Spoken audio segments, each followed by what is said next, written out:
Hello and welcome back to the meeting for folks joining us on Zoom. We're going to get started with our second half of our agriculture panel in a moment here. All right, thanks so much, everyone. And I'll pass it back to Tatiana Schreiber for moderating the second half of this panel. Okay, welcome back, everybody. And I hope that the people here enjoyed their delicious lunch. We're going to start with the urine fertilizer in agriculture part 2 with Renaud de Looze, and he is a engineer, nurseryman, and experimenter, author of the book L'Urine de l'eau liquide au jardin, which has been translated into German and Spanish as well. And I believe he is going to be interviewed by Robert Cosette. And I'm not quite sure exactly what Renaud will be talking about, but I'm sure it'll be very interesting. So thank you so much. Go ahead, Robert and Renaud. Thank you so much. Can you see me? Can you hear me? Yeah, yes, we can. Okay, because I cannot see you. Anyway. Oh, because I moved away from the screen. Okay, so let's start.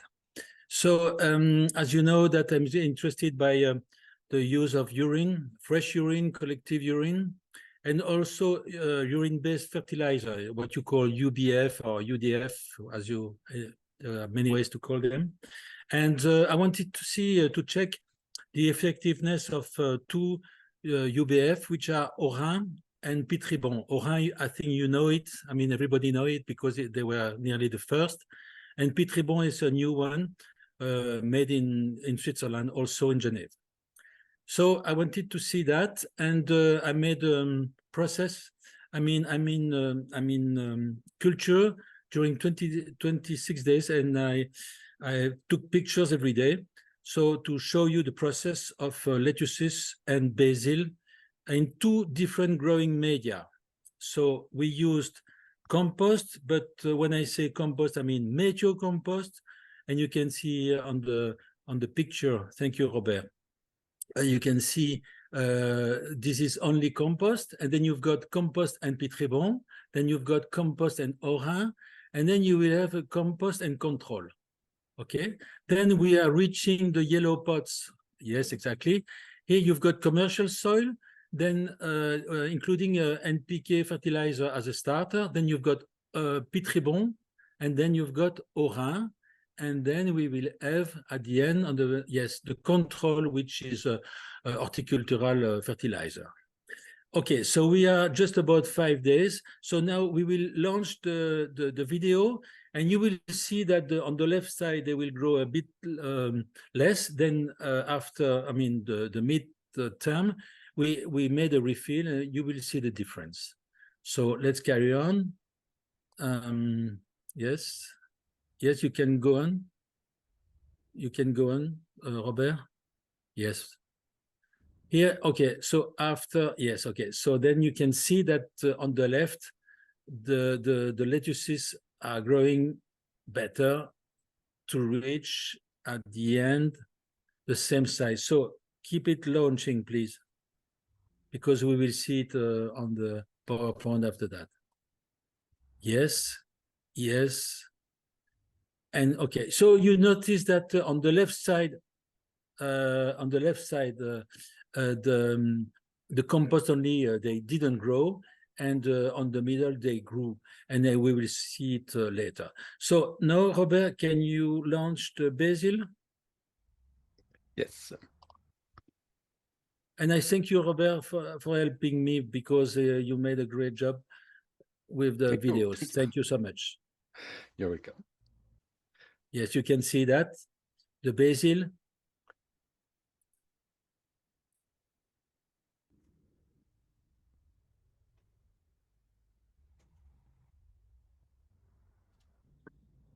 Then after the refill, the basil on the left is growing again. And at the end, bon, still smaller than on the right, but the refill was effective. So now we will wait. Okay, come on, it's not very long. So you can see that the compost doesn't kill the plant because they are not dead, but they don't make them grow. So the mature compost made with waste, I mean green waste, is a growing media, but it needs to be refilled. Fertilize, yes. Yeah, fertilizer. Thank you so much. So now we will go on the PowerPoint.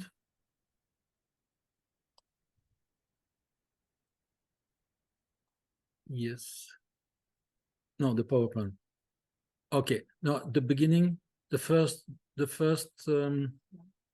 slide, please. Okay. So just to tell you that I did those trials with my wife, and we had a trainee. And for the synthesis of the result, I used a friend which is Amy Cretini, and Amy Cretini is presenting a poster today in Zurich, and today, I mean tomorrow, she will present the result of the survey in Zurich. As you know, that there is also a conference about urine at the same time. I mean, when you were finished, then it will start a new one in Zurich. So now let's start the PowerPoint. Thank you. Okay, so it's a double trial, 2 growing media, as I said before, and we had a control with no fertilizer, a control with a good fertilizer. I mean, when I say good, I mean something which has got some proof. And then on the middle, we use always Pitribon and Orin, and we checked it, how it worked. Now we will see. That's it reminds us the result. So let's next, please. Okay, so you can see that the Pitribon is 10 times smaller. I mean, the Orin is 10 times bigger in quantity of nutriments than Pitribon. So that's the reason why we use 7 centiliters, 7 milliliters of Orin. And the thing is that we wanted to have the same level of nitrogen, so the same as we can, everybody makes a comparison, we always use the same level of nitrogen. And then the balance, we check the balance of the fertilizer actually. So we can see that, as I said before, after 4 days, no growth with compost. So let's carry on. Okay, and after 12 days, compared to the other series on the right, so I decided to make a refill to start the regrowth. And you can see that after 3 days, you can see that the lettuces regrows. And then after that, they're nearly the same as we had with commercial soil and Orin and Pitribon. So we had to double the quantity of fertilizer that we had at the beginning because it was not enough. So let's go the next. Okay, the same material, and but with a starter in the soil. When I say NPK starter, it's always the same. All the commercial soil that you buy, they have a starter. And then we had to add less Pitribon and less Orin because we had already a fertilizer. So after 4 days, we have no difference because the starter in the first pot, the yellow pots, they grew due to the starter. And the question was, how long would it stay? And we will see in the next slide. Exactly. So after 8 days, you can see that the fertilizer, the starter, has stopped to bring nutriments to the lettuces. So now the Pitribon and Orin will act, and the lettuces will rely on them. So we will see. Next one. Exactly. So we see that after 17 days, good, no need of refill. And at the and at the end of the 26 days. Allez, the next one, please, Robert. Thank you. So the 0.36 gram that which was calculated was enough for 26 days. So if we had a bit more, in the middle, it was better. But because I must tell you that Orin on the label say that they have 40 grams of nitrogen, but in fact they have more than that. But it's fair for the regulation. They give more than what they sell. Thank you so much. The next one, conclusions. So we can say that those two Swiss UBF act the same as control and very fast. Next one, please. Because you could see the result, the effect after 4 days, 3 days for refill, and 8 days if the soil contained a starter fertilizer. And we can see that if we have enough nitrogen and the rest, for sure, P and K and the rest, then we have enough for 1 liter in the middle of a very hot summer, and with those variety of salads also, and basil. Yes, I forgot to tell you that we used a Spanish salad to stand the heat, and basil can stand the heat. And as a conclusion also, but I have no detail to give you today because I must give you the analysis. We can say that the lettuces are nitrophile. I don't know how to say that, nitrophile. So I mean they love sodium because they absorb more sodium than phosphorus and magnesium, and also they substituted 10% of their potassium, by sodium. So lettuces are good plants to be fertilized with urine. But basil, it was not the same. Basil didn't like it so much. So if basil didn't take sodium, the sodium was still in the soil. So that could be interesting to check for the next trials, the increase of the salinity of the soil when you have plants like basil which don't like it too much. Next. Okay, if you like, there is the poster of Amy, which is a summary of what we have done, and you can see the QR code to go on the videos, and also you can have also the videos on the slide here. So you can have the PowerPoint, you can have the videos, and also you can communicate it with us. So I will be pleased to answer your questions. Okay, Thank great. you so much. Thank you. We'll hold the questions until the end of all three, but thank you very much. Okay, thank you. Yeah. Okay, our next panelist is Dan Hettinger. And out of his small shop and gardens in Weaverville, North Carolina, Dan develops appropriate technology for creating value from waste streams and maximizing small farm efficiency. And he's a biochar specialist, an experienced educator, professional fabricator, hobby farmer, handyman, and amateur artist. And he will be talking to us about, his last presentation is on Anthroponics, closed loop hydroponics. Introducing an efficient and truly circular method of hydroponic growing with urine as a primary nutrient.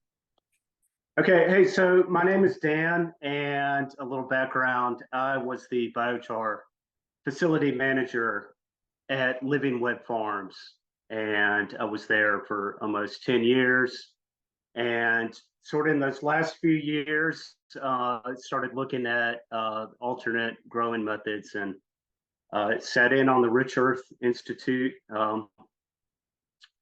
gardening program that they did, and then followed up with the summit, I think back in 2019 or 2020. But here's some of the work that I got into following the summit.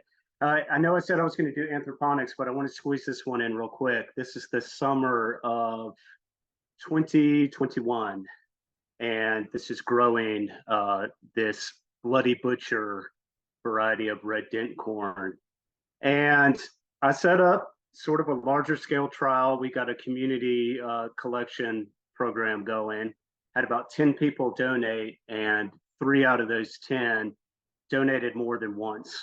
So over about 6 months or so, we got over 100 gallons of urine, pasteurized it, and applied it on this dent corn in 3 different methods. Well, we had a control group, and then we had a 140 gallon, no, sorry, not gallon, 140 pound per acre rate.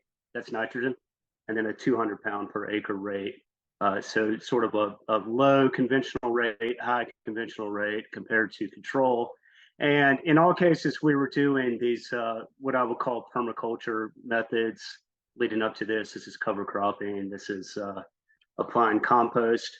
So, you know, as opposed to what I'm hearing a lot here, this is not a test urine against conventional fertilizer. This is test urine against no fertilizer at all, or using only regenerative methods. And the results are quite striking here. Just a few months in, probably, I don't know what this was, 4 or 6 weeks in. This is our control group compared to our low fertilizer rate. That's just me standing out in the field. And probably what was most surprising to me is, if you're kind of tuned into a lot of the speak that I hear about permaculture and regenerative ag, is that they're growing a healthier crop, just hands down growing a healthier crop. And one thing that I noticed here, this is our, in the middle, that's our control group. And on the right side here, circled, that's my low fertilizer rate. So control group is compost alone. Circled there, that's the 140 pounds nitrogen per acre rate. And again, this is corn that's destined to be a feed corn. This is going to go out for poultry feed.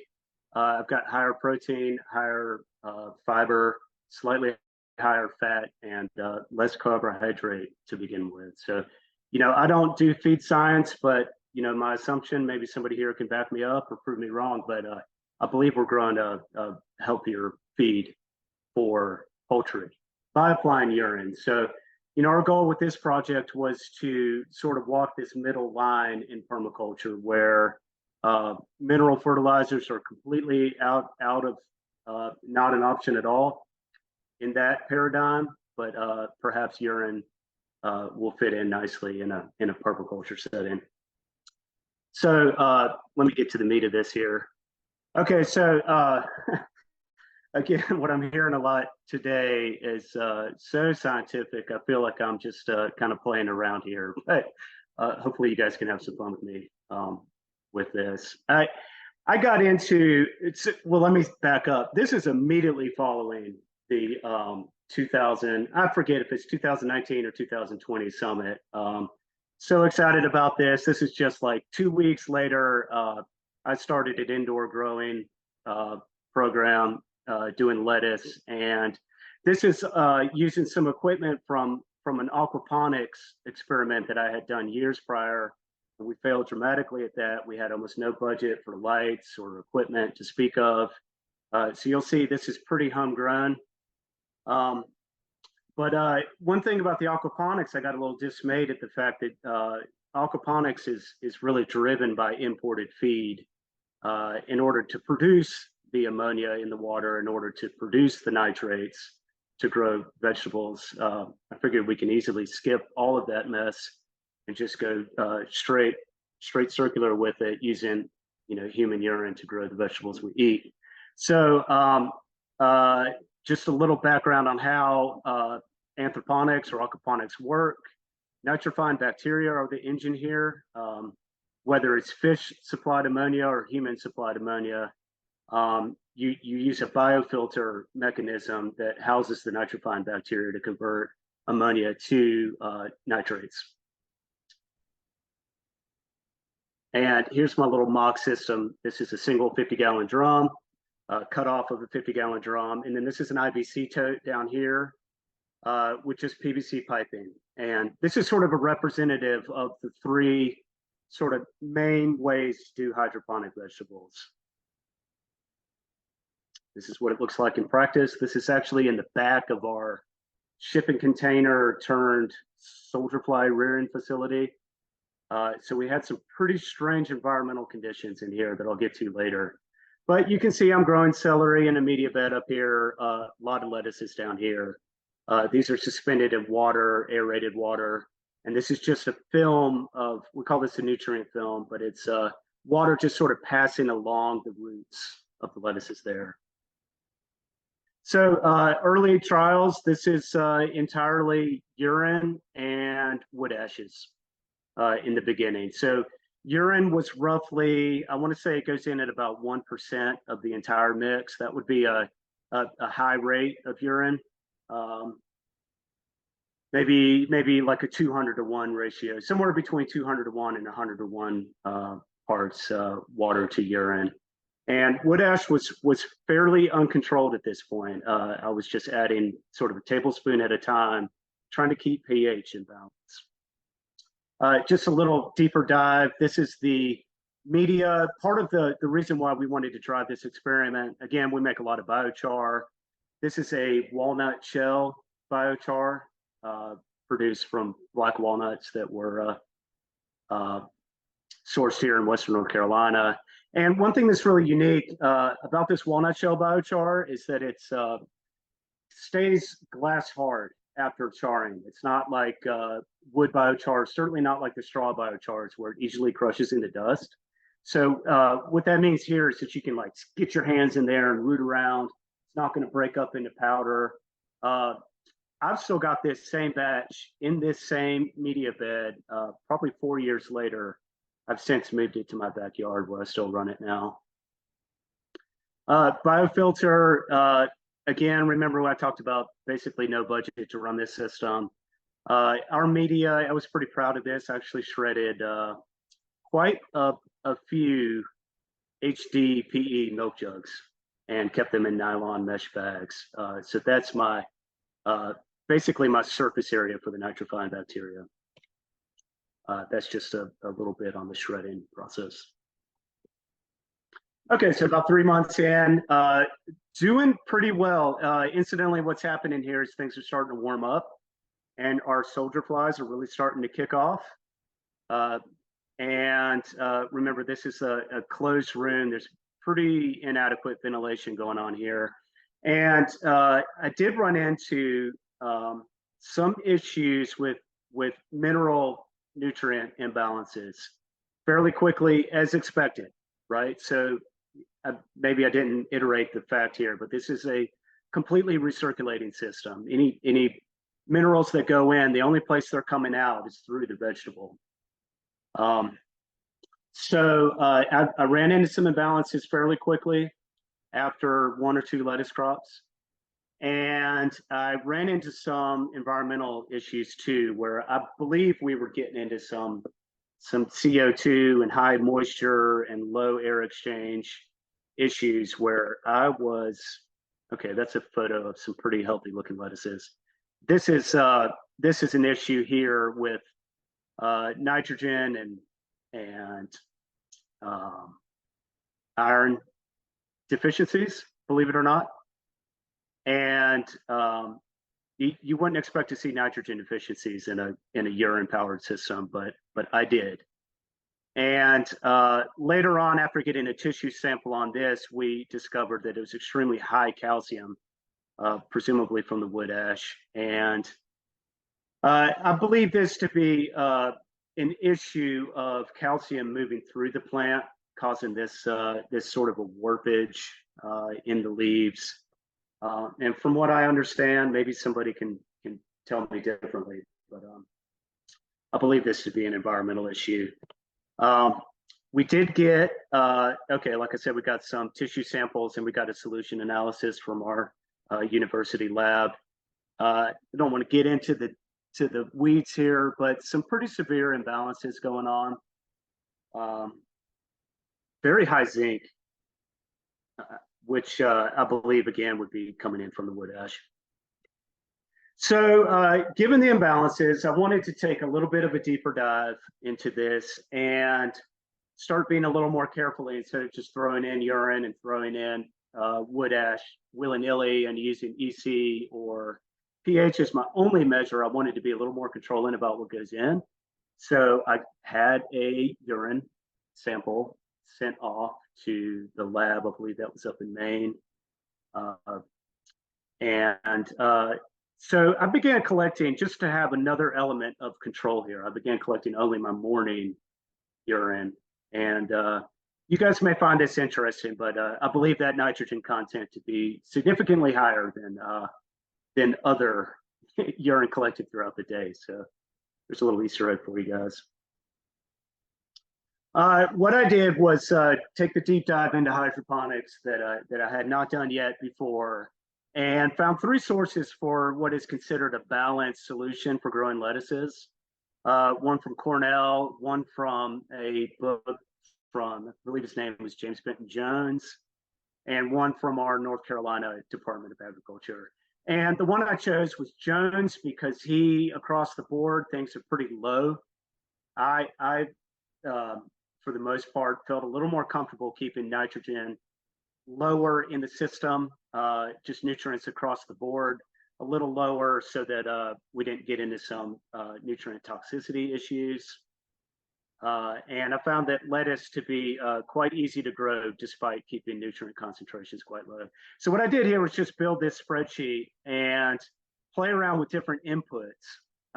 In addition to wood ash and my morning urine, played around with inputs to get a most balanced hydroponic solution. And this is what I landed on.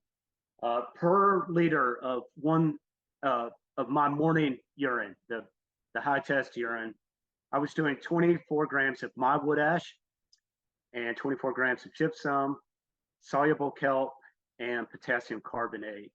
And just to toot my own horn, I've got a pretty interesting series on wood ashes and processing wood ashes. And the potassium carbonate actually came directly out of my wood ash. So I've got sort of a high test wood ash going on there too. Soluble kelp and gypsum being the only products here that I've purchased.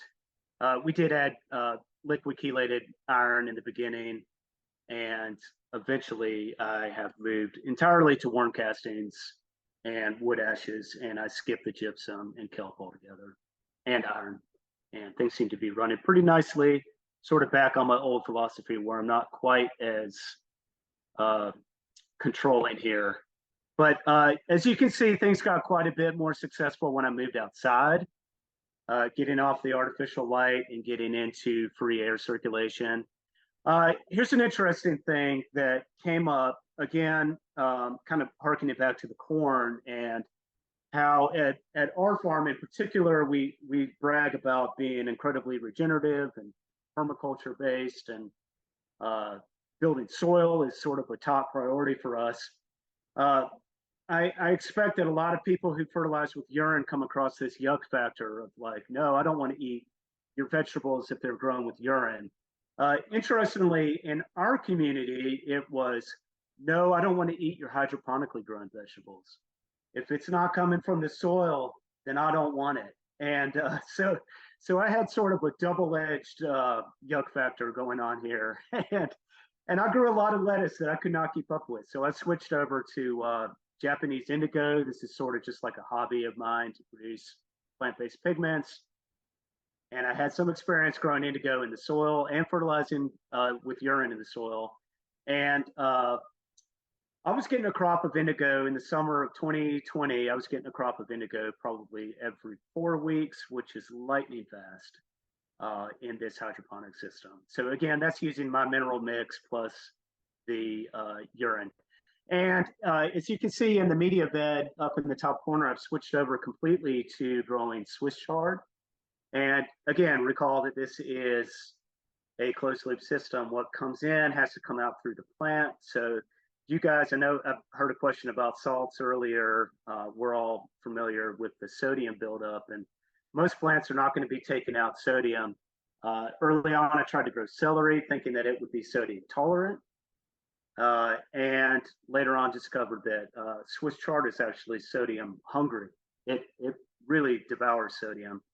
And just for giggles, I will say that this Swiss chard first crop is absolutely the saltiest. It's whoever's had country ham. I'm from the South. I don't know if you guys have country ham and where you live, but it's salted ham, and this sodium rivals salted ham. Or sorry, this Swiss chard is absolutely the saltiest thing I've ever eaten in my life. Had to dispose of the entire first crop, but later on it did sweeten up. So getting back to the idea of growing the corn as poultry feed, later on, this is last summer, I switched over to growing duckweed exclusively as a supplement for our poultry feed. So we've got corn, who's basically our carbohydrate source, and as we saw, a little bit of extra protein going there. Duckweed is something that I'm sure most of you are familiar, but for someone like me, a layman, when I go online and I read about duckweed, I hear a lot of fantastic stories about how duckweed is this outrageously high protein plant, and how it's sort of a catch-all. It can substitute for fish meal or substitute for other meat-based products in a poultry feed. And I will say that that's half true. When I started growing duckweed, I learned that the duckweed that we sourced wildly from our irrigation pond as a proper weed was 15% protein, or a little less than 15. And the 15% protein, this duckweed is so wet, if you were to feed it to your chickens fresh, they're going to fill up before they get proper nutrition. Okay. So what I discovered growing this duckweed in our hydroponics system was that we were getting close to 45% protein simply by fertilizing it with urine. So that's an enormous jump in protein. And amino acid profile of duckweed is almost a direct analog to fish meal. So we're talking about growing corn with urine, and now growing duckweed with urine, and moving pretty close to a balanced poultry feed from human urine alone. Pretty exciting stuff.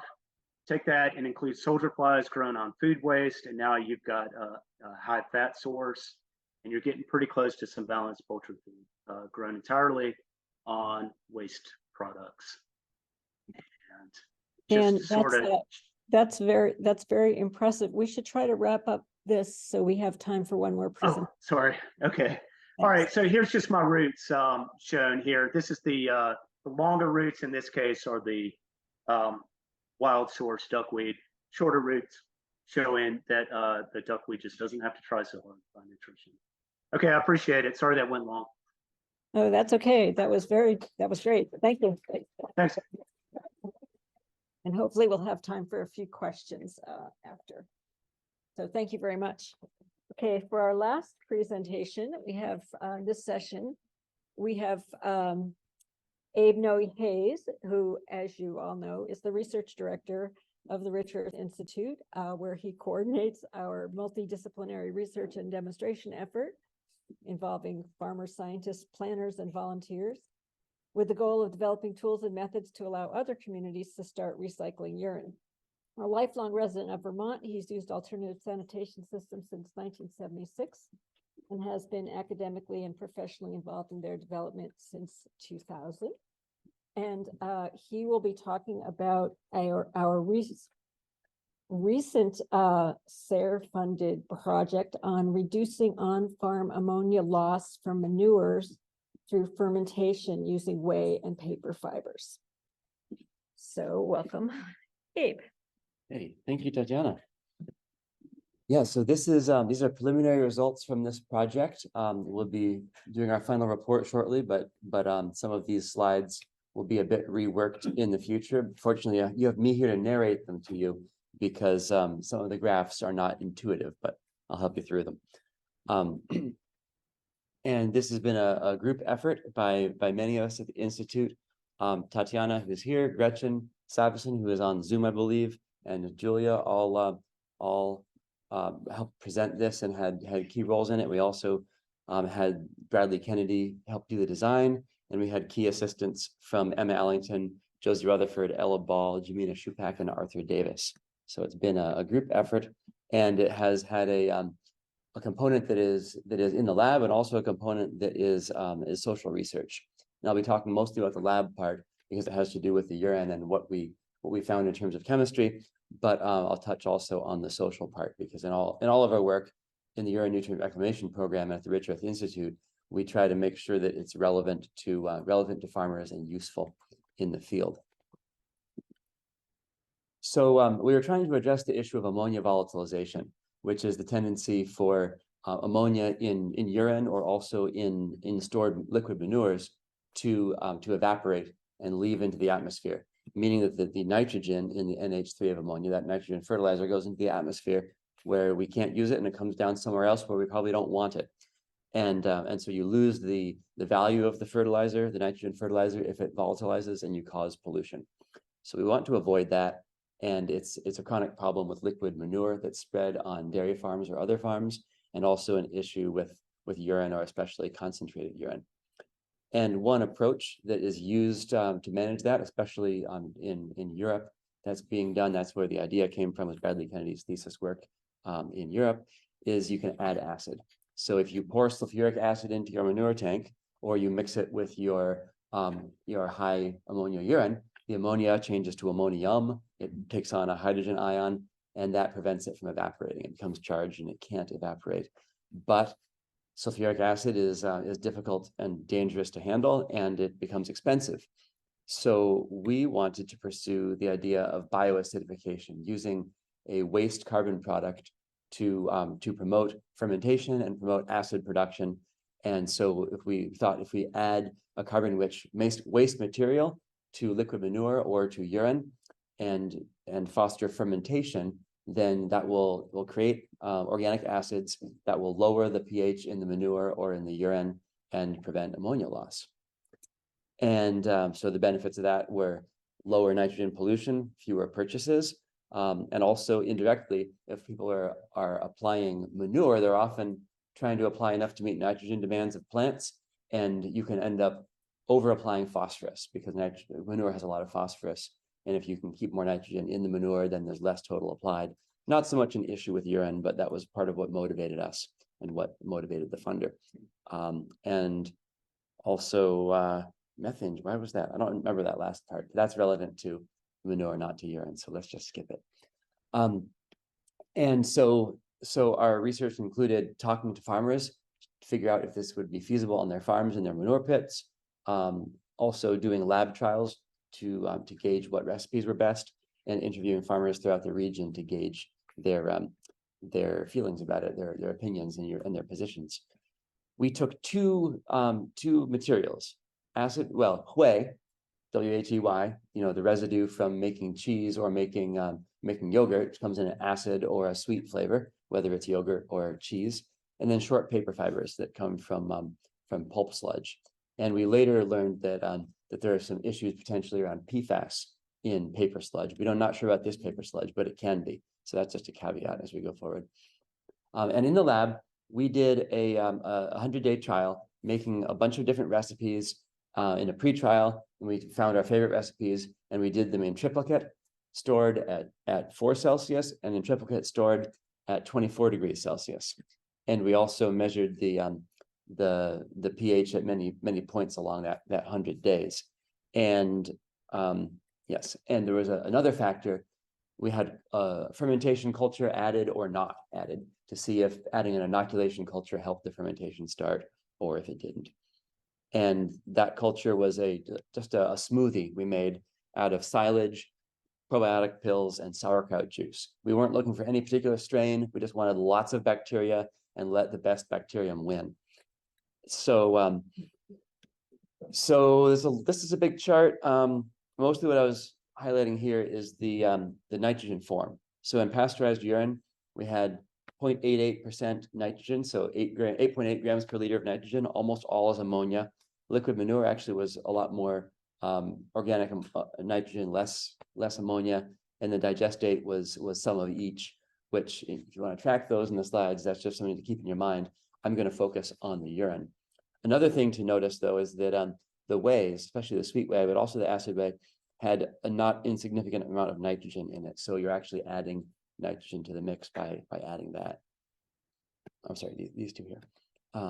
So this is the graph that I'm glad I'm here to explain. So this is looking at over time. This is days on the x-axis and pH on the y-axis on these two. It's a 2x2 chart. So up here we have all the cultured whey combinations, and in the vertical columns we have all the cold or warm combinations. You know, this is the cold cultured and this is the warm uncultured. So comparisons to make out of these things that we notice right off. One is that the temperature obviously had a big difference. In the cold cultured, for instance, we had a slow drop down, even continuing after 100 days of many of these, while the warm one dropped down and then started to rebound.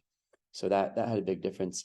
And with these really high concentrations of whey, these are I think the 100% and the 66% acid whey whey additions. The percentage meaning what percentage, like 100% means I added 100% as much whey as we added of urine. So it was like a 1-to-1 mixture.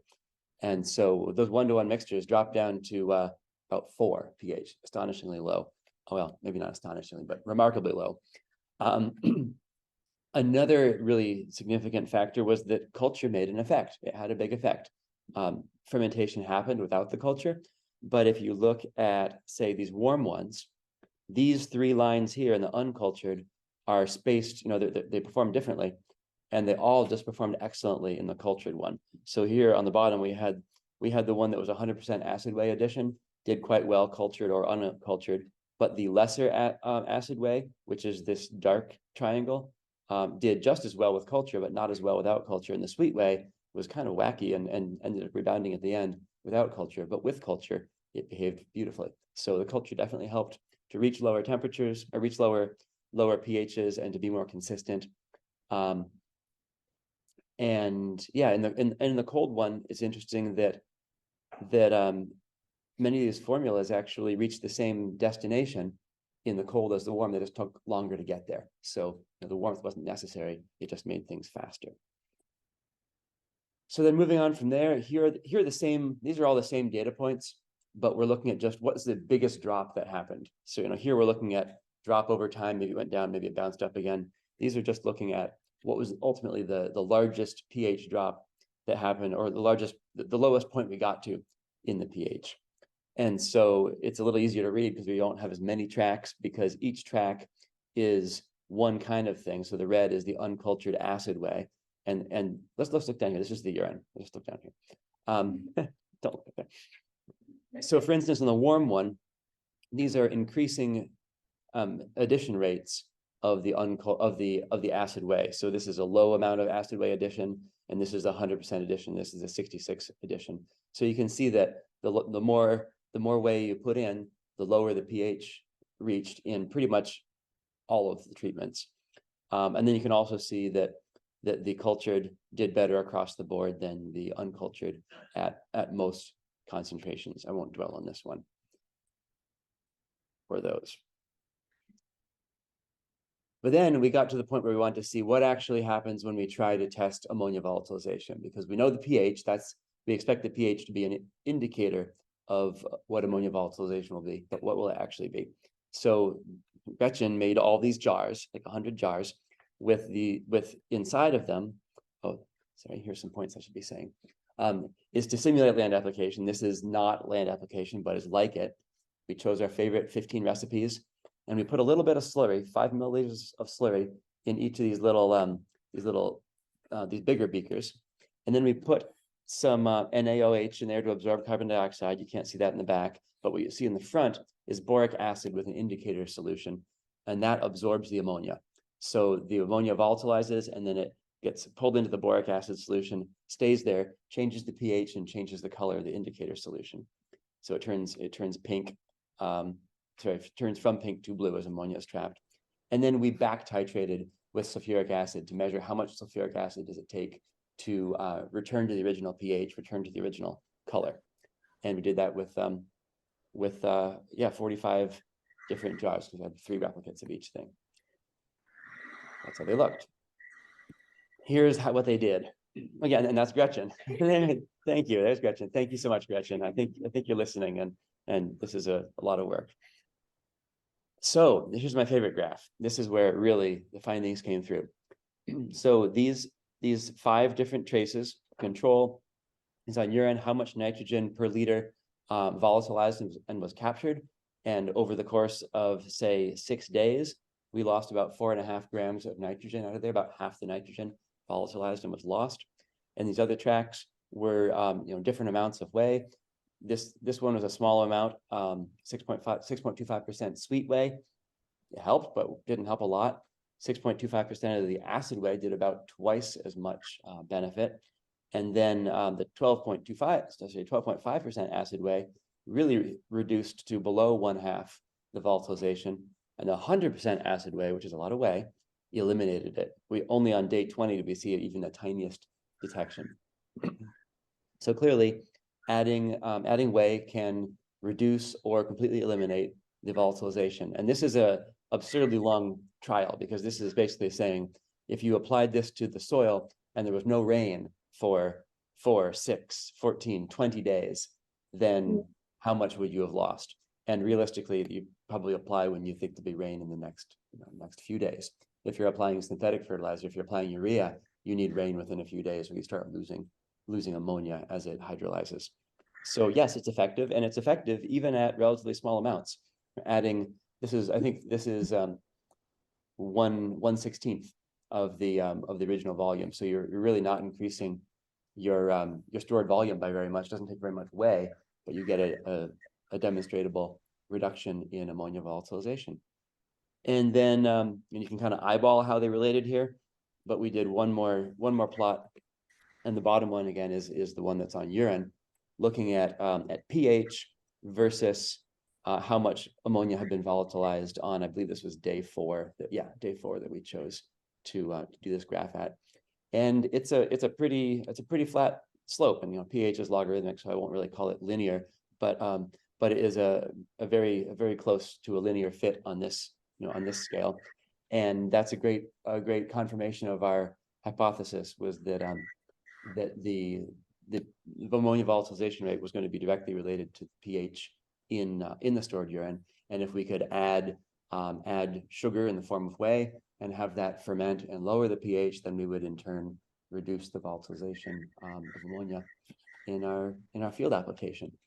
So that was very gratifying to see those results. And then one question it raised also is, what other effects might there be of using this? And our star performer was the 100% addition, but who's going to go out and get 1,000 gallons of whey to mix with 1,000 gallons of urine to reduce their ammonia volatilization? But there may be other benefits of having those having the lactic acid fermentation bacteria. There definitely is research that can be a biostimulant, and we're very curious to see if there might be some beneficial effects that we haven't looked for yet. Thank you. Okay, thank you to all the presenters. That was great. And now we have some time. We have about 10 minutes for any questions for any of the presenters. And so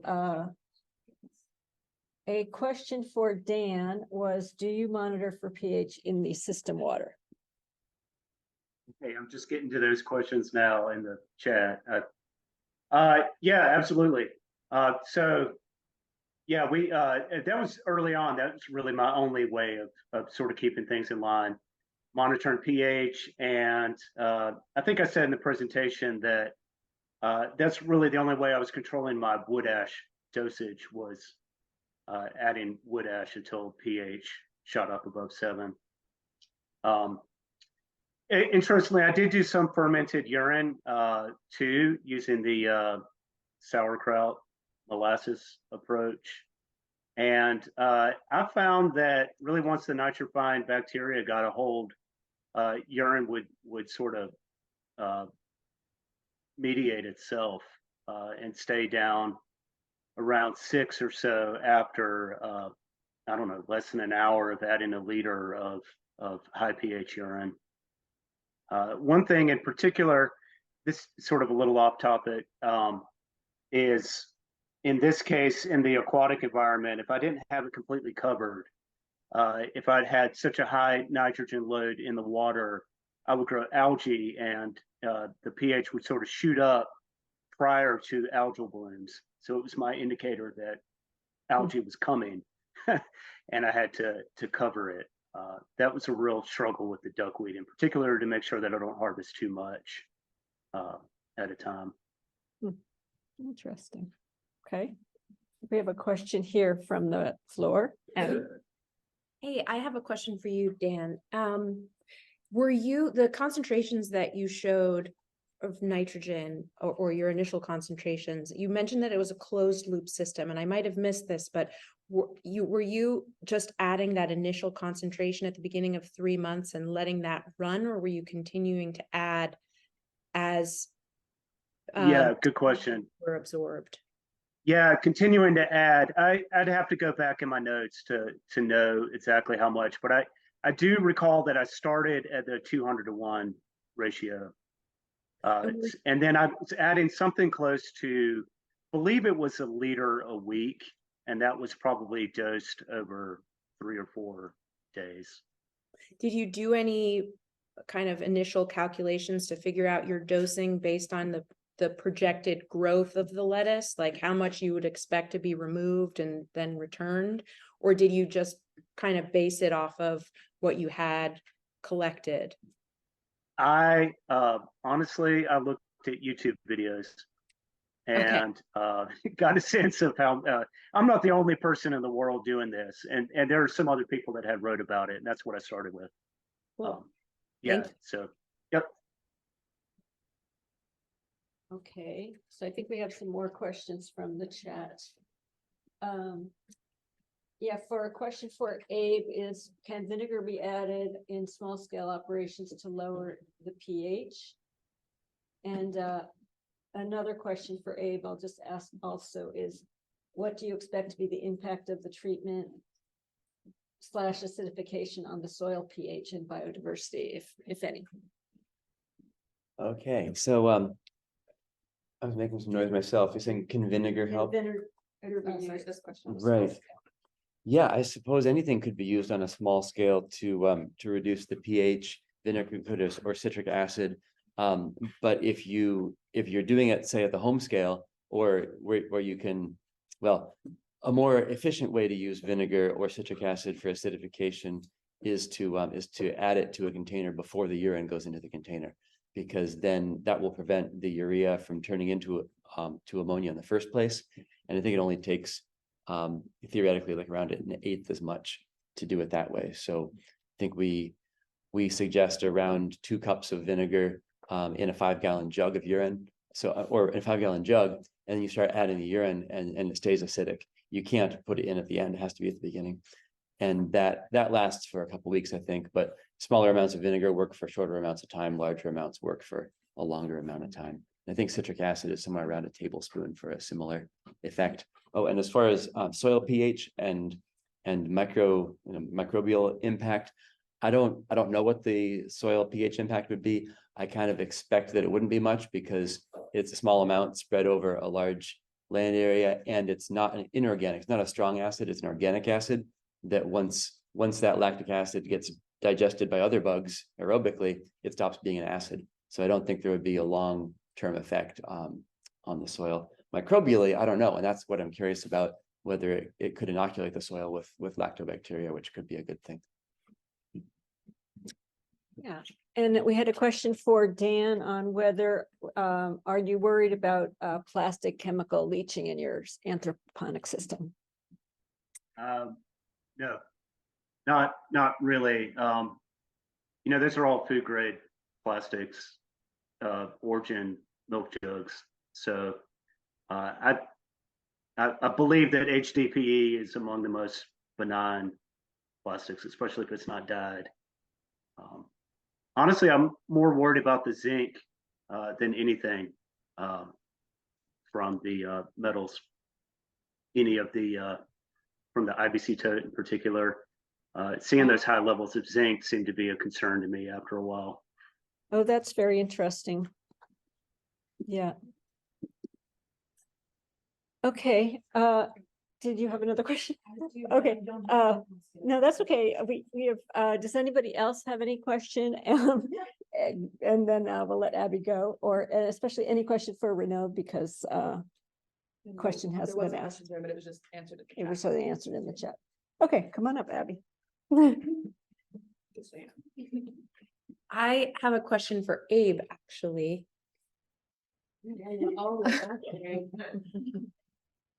I should have just stopped you when you were over there. But my question is, if you've looked at or plan to look at how the addition of a carbon source might impact any kind of nitrification, denitrification going on after you apply.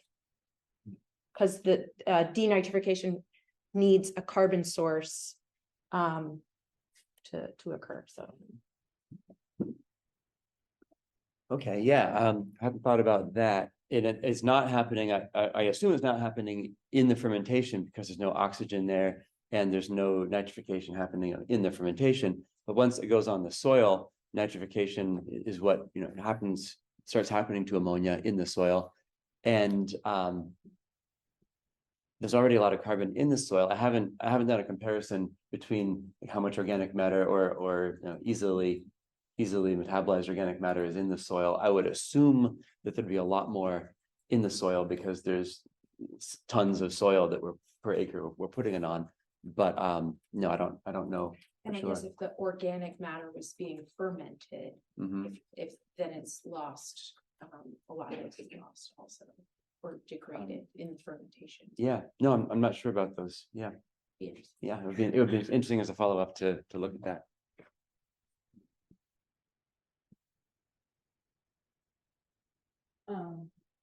Just a second. Okay, so there are a few more questions for Abe in the chat, so he can Abe and Dan in the chat. So if both of you could answer those in the chat later, that would be great. Because I think we're just about out of time. So thank you to all three for your great presentations. And I think, yeah, thank you. Applause from our audience here. Great, thank you so much. Really, really nice to see the different things people are trying in practice at home. So we have another 10-minute break, and then we're going to come back together for a panel on resource recovery portable toilets. So that'll start up at 2:10. So there's a slight shift in the schedule, and also if you check your emails, there's a little information about that. So we'll come back here at 2:10 for the portable toilets panel, and then we'll have some breakout rooms happening after that. One of those breakout rooms will be on using urine as a fertilizer in home gardens. And for folks in person, that'll be happening upstairs. Another breakout will be for startup companies working on urine processing. And we have a third virtual exhibit from Lawfin, which was originally scheduled for yesterday, but is moving to our breakout room time today. So that the link for that is in your emails as well. But we will see you all back here at 2:10. So thank you very much.